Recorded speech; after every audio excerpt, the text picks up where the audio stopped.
सीखने वाले हैं नरेशन। बहुत ही हार्ड टॉपिक है। चाहे हम इंग्लिश बोलते हैं या फिर लिखते हैं, नरेशन की ज़रूरत हमेशा पड़ती है। तो बहुत ही ज़रूरी होता है नरेशन सीखना। नरेशन को करना बहुत ही हार्ड लगता है, लेकिन अगर आज की इस वीडियो को आप देख लेते हैं तो नरेशन आपके लिए बहुत ही ईजी हो जाएगी। नरेशन को हम आसान भाषा में क्या कह सकते हैं?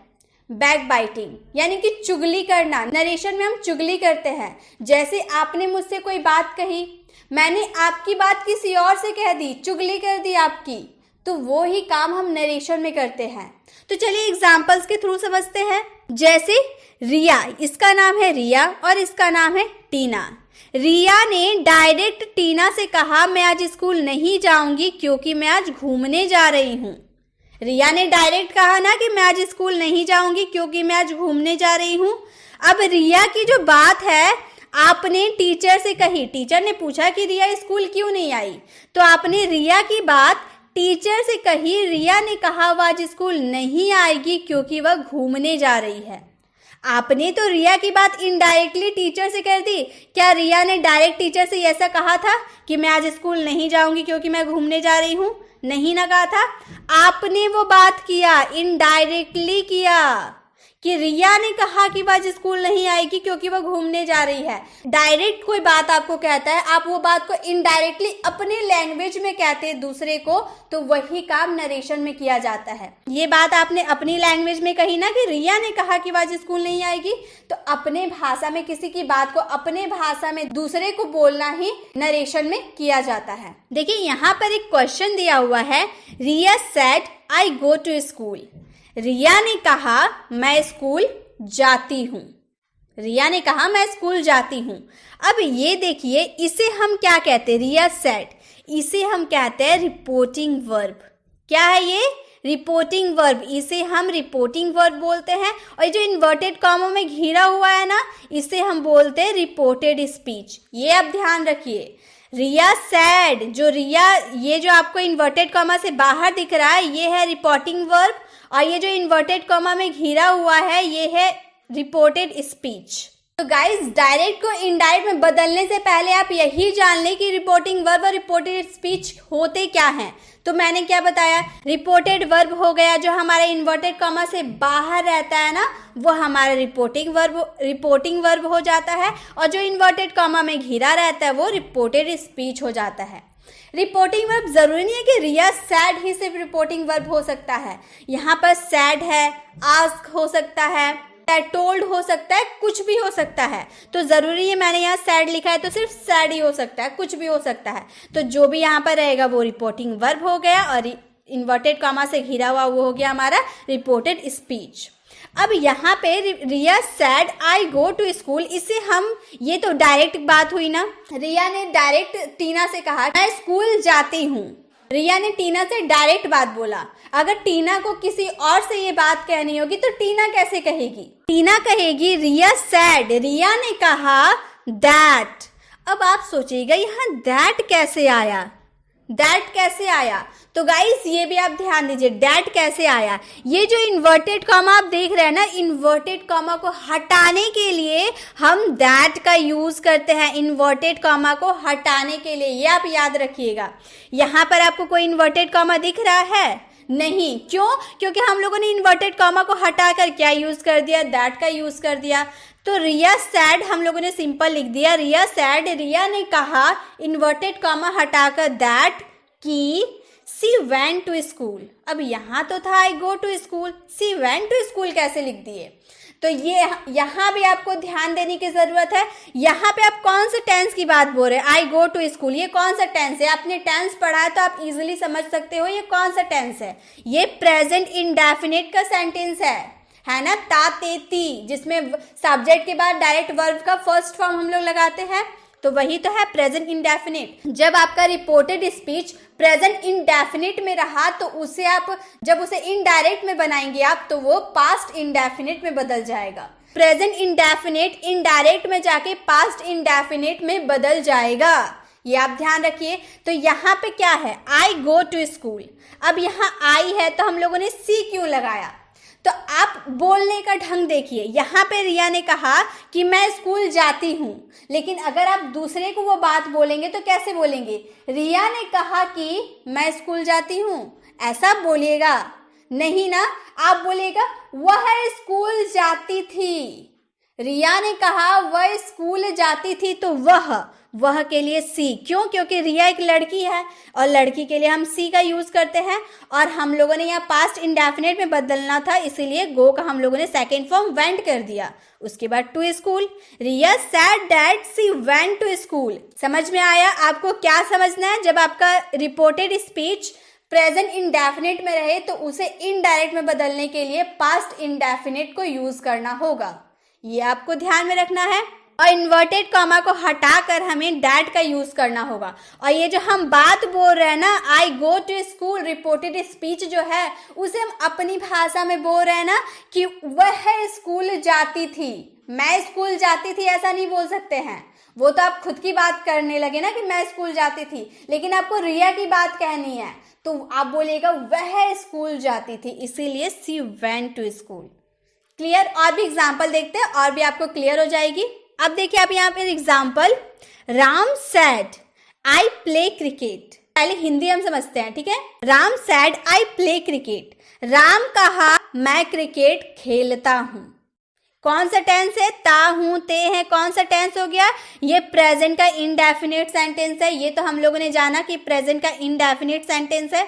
किसी ने आपसे ये बात डायरेक्ट कहा कि राम कहा वह क्रिकेट खेलता है, आप वो बात इनडायरेक्टली किसी को कहेंगे तो आप क्या बोलेंगे? राम ने कहा, राम सेड, इन्वर्टेड कॉमा को हटाने के लिए दैट का यूज कर दिए। आप क्या बोलेगा? मैं क्रिकेट खेलता था, ऐसा नहीं बोल सकते ना। वह क्रिकेट खेलता था ऐसे बोलिएगा ना कि राम ने कहा वह क्रिकेट खेलता था, ही प्लेड क्रिकेट। क्यों? क्योंकि प्रेजेंट इंडेफिनिट को हम बदलने के लिए पास्ट में हम कर देते हैं। ये तो हम लोगों ने जाना इससे पहले वाले सेंटेंस में भी। बेसिक चीजें बता रही हूँ तो आप पहले बेसिक समझ लें, उसके बाद हम और भी एडवांस में जाएंगे। तो Ram said that he played cricket, Ram ने कहा कि वह क्रिकेट खेलता था। सेकेंड एग्जाम्पल है, दे सेड, उन्होंने कहा, दे यानी कि उन्होंने हम बोलते हैं ना, उन्होंने कहा we read in the morning, हम सुबह पढ़ते हैं। We read in the morning, हम सुबह पढ़ते हैं। ता है, ते हैं, ये भी क्या हो गया? प्रेजेंट इंडेफिनिट हो गया। अभी हम प्रेजेंट इंडेफिनिट के सेंटेंसेस को देख रहे हैं। तो प्रेजेंट इंडेफिनिट किस में बदलता है? Past indefinite. ये तो हम लोगों ने बार बार सीख रहे हैं हम लोग, तो वो पास्ट इंडेफिनिट में बदलेगा। लेकिन इनडायरेक्टली हम कैसे कहेंगे? उन्होंने कहा, दे सैड, इन्वर्टेड कॉमा हटाने के लिए दैट, हम लोग सुबह में पढ़ते हैं। तो क्या आप ऐसे बोलिएगा कि उन्होंने कहा कि हम लोग सुबह में पढ़ते हैं? नहीं, आप बोलिएगा उन्होंने कहा कि वे लोग सुबह पढ़ते थे, आप ऐसे बोलिएगा ना। तो वे लोग के लिए आप दे का यूज करेंगे, वी का तो यूज नहीं करते, वे का यूज हम लोग के लिए करते हैं, लेकिन हम वे लोग बोल रहे हैं यानी कि दे। और रीड, रीड हमारा फर्स्ट फॉर्म होता है और सेकेंड फॉर्म रेड होता है। स्पेलिंग सेम रहते हैं लेकिन दोनों का प्रोनाउंसिएशन अलग तरीके से किया जाता है। फर्स्ट फॉर्म को हम रीड बोलते हैं और सेकेंड फॉर्म और थर्ड फॉर्म को हम रेड बोलते हैं। They read in the morning. They said that they read in the morning. उन्होंने कहा कि वे लोग सुबह पढ़ते थे। थर्ड एग्जाम्पल है, टीना said. टीना ने कहा The teacher teaches me. मेरी जो शिक्षक है वो मुझे पढ़ाती है, मुझे पढ़ाती है। तो इसे हम अपने तरीके से बोलेंगे तो हम कैसे बोलेंगे? टीना said, टीना ने कहा that कि द टीचर क्यों लगाए? यहाँ पे हम लोगों को कुछ और क्यों नहीं लगाए? क्या टीना ने क्या कहा? मेरी टीचर मुझे पढ़ाती है। तो आप दूसरों से ये बात बोलेगा तो क्या बोलिएगा? टीना ने कहा टीचर उसे पढ़ाती थी, ऐसे ही तो बोलेगा। आप किसी से ये इनडायरेक्टली भी बोलेगा तो आप यही बोलेगा ना, टीना ने कहा कि टीचर उसे पढ़ाती है, इस तरह से बोलेगा ना। तो टीचर तो आप बोल रहे तो द टीचर तो आपको लगाना पड़ेगा। और ये सेंटेंस हमारा प्रेजेंट इंडेफिनिट का था, इसीलिए हम इसे पास्ट इंडेफिनिट में बदलेंगे। Tina said that the teacher taught, second form taught. हर क्यों लगाए? यहाँ तो मी था तो हर क्यों लगाए? तो सेंटेंस को समझिए आप क्या बोल रहे हैं। डायरेक्ट में आप क्या बोल रहे हैं? टीना ने कहा टीचर मुझे पढ़ाती है, मुझे। और आप इनडायरेक्टली जब वो बात किसी को बोल रहे हैं तो आप बोल रहे टीना ने कहा कि टीचर उसे पढ़ाती है, उसे, मुझे नहीं बोल रहे, उसे पढ़ाती है। तो उसे के लिए हर, क्योंकि लड़की है, टीना एक लड़की है, इसलिए हर का यूज किए। अगर रवि रहता, लड़का रहता, तो यहाँ पर हिम का यूज करते। तो ये बातें आपको ध्यान में रखनी होगी। ये अगर आप ध्यान में रख ले, कोई भी नरेशन आसानी से बना सकते हैं। तो तीनों सेंटेंस आपको आई होप समझ में आया होगा। चलिए कुछ और सेंटेंसेस को देखते हैं। अब है द टीचर सेड, मेरी टीचर ने कहा honesty is the best policy, ईमानदारी सबसे अच्छी नीति है। सही बात है, ईमानदारी सबसे अच्छी नीति है। टीचर ने कहा ईमानदारी एक अच्छी नीति है। आप इसे अगर अपनी लैंग्वेज में बोलेगा किसी और से, तो आप क्या बोलेगा? टीचर ने कहा कि ईमानदारी एक अच्छी नीति है। बात एक ही हो रहा है ना, कुछ चेंज हो रहा है? नहीं हो रहा। जैसे हम इसकी इंग्लिश बनाने जाएंगे, डायरेक्ट इनडायरेक्ट बनाएंगे, तो कैसे बोलेंगे? The teacher said that honesty is the best policy. Same reported speech को हम लोगों ने यहाँ पे लिख दिया। क्यों? ऐसा क्यों कहा? आप पहले डायरेक्ट वाले सेंटेंस का हिंदी समझिए। टीचर ने कहा कि ईमानदारी एक अच्छी नीति है, प्रेजेंट में है। हम बोल रहे हैं अपने भाषा में कि टीचर ने कहा कि ऑनेस्टी एक अच्छी नीति थी। ऐसा बोलेंगे, ऑनेस्टी अच्छी नीति थी, पास्ट में बदलेंगे। ऑनेस्टी तो अभी भी अच्छी नीति है ना, बेस्ट पॉलिसी है, तो क्या उसे पास्ट में हम बदल सकते हैं? नहीं बदल सकते। ये एक ट्रूथ है, ये सच्चाई है कि honesty is the best policy.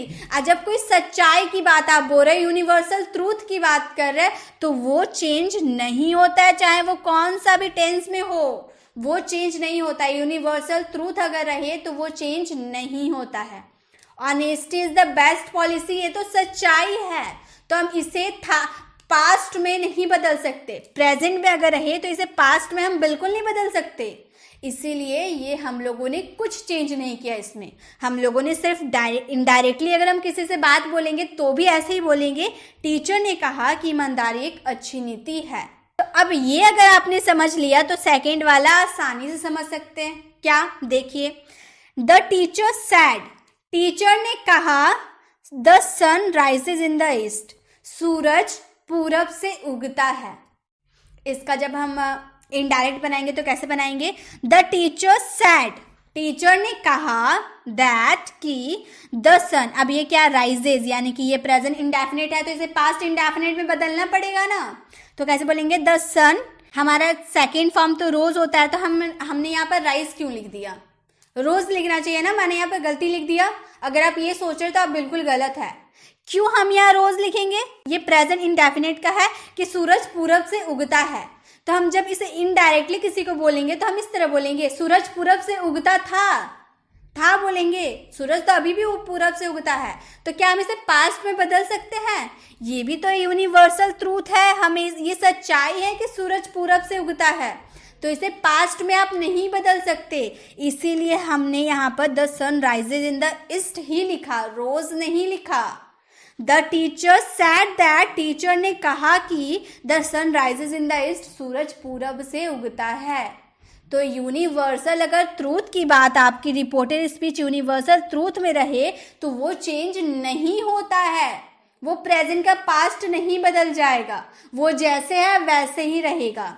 अब इससे आपको नई चीज सीखने मिली कि यूनिवर्सल ट्रूथ की अगर बात रहे तो वो चेंज नहीं होता है। अगर यूनिवर्सल ट्रूथ नहीं है, नॉर्मल सेंटेंसेस है, जैसे ये सब हमारे नॉर्मल सेंटेंसेस है, तो हम लोगों ने क्या देखा? अगर हम प्रेजेंट इंडेफिनिट की बात करें तो उसे हम पास्ट इंडेफिनिट, इनडायरेक्ट में पास्ट इंडेफिनिट में बदलेंगे ही, वो आपको ध्यान में रखना होगा। और लेकिन जब हम यूनिवर्सल ट्रूथ की बात करेंगे तो उसमें कोई चेंजेस नहीं होगी, वो जैसे है वैसी रहेगी। आप किसी से इनडायरेक्टली चुगली करके भी करेंगे तो वही बात रहेगी कि सूरज पूरब से उगता है, honesty is the best policy, ईमानदारी एक अच्छी नीति है। उसे अच्छी नीति थी या फिर सूरज पूरब से उगता था, ऐसा आप नहीं बोल सकते, वो चेंज नहीं हो सकती, वो जैसे है वैसी रहेगी।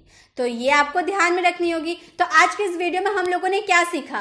प्रेजेंट इंडेफिनिट वाले रिपोर्टेड स्पीच को पास्ट इंडेफिनिट में बदलेंगे, वो हम लोगों ने सीखा। अभी मैंने सिर्फ नरेशन की बेसिक नॉलेज आपको दी। अगर आप ये अच्छे से समझ जाते हैं तो इसकी नेक्स्ट पार्ट में मैं और भी सेंटेंसेस लेकर आऊंगी और भी टेंस के हिसाब से। अब गाइस, आप इन सब का स्क्रीनशॉट ले लें। देखिए, जब हम अभी तक हम लोगों ने प्रेजेंट इंडेफिनिट को पास्ट इंडेफिनिट में बदलने की रूल को देख लिया कि हम लोग को अगर सब्जेक्ट के बाद डायरेक्ट वर्ब रहा तो वो प्रेजेंट इंडेफिनिट है, जब उसे इनडायरेक्ट में बदलेंगे तो सब्जेक्ट के बाद V2 लगा देंगे, वो पास्ट इंडेफिनिट हो जाएगा। लेकिन अगर बाई चांस हमारा डायरेक्ट में विल रहा तो इनडायरेक्ट में हम उसे वुड बना देंगे, नाउ रहा तो उसे देन बना देंगे, हियर रहा तो देयर बना देंगे, दिस रहा तो दैट बना देंगे, दिस रहा तो दोज बनाएंगे, टुडे का हो जाएगा दैट डे, टुनाइट का दैट नाइट, लास्ट नाइट का द प्रीवियस नाइट, यस्टरडे का द प्रीवियस डे, टुमारो का द नेक्स्ट डे या फिर आप फॉलोइंग डे, दोनों में से किसी का भी यूज कर सकते हैं। लास्ट वीक का the previous week, next week का the following week, last month का the previous month, next month का और मंथ आफ्टर। अब आप सोचेंगे मैंने ये सब क्यों लिखा, मैंने ये सब आपको स्क्रीनशॉट लेने के लिए क्यों कहा। तो गाइस आप इसका स्क्रीनशॉट ले लीजिए, जब मैं इसकी नेक्स्ट पार्ट लेकर आऊंगी ना तो आपको इसकी ज़रूरत पड़ेगी। इसी से रिलेटेड मैं आपको सेंटेंसेस दूंगी, तो आप इसे अभी स्क्रीनशॉट ले लें और इसे कॉपी में नोट्स बना लें, क्योंकि जब हम इसकी प्रैक्टिस करेंगे नेक्स्ट क्लास में जब मैं लेकर आऊंगी तो आपको समझने में बहुत ही आसानी रहेगी, आराम से आप समझ जाओगे। तो आप इसका स्क्रीनशॉट ले लें और इसे आप अच्छे से याद कर लें। अब वीडियो कैसी लगी, वीडियो को कमेंट में बताना बिल्कुल भी ना भूलें। अच्छी लगी तो लाइक ज़रूर करें।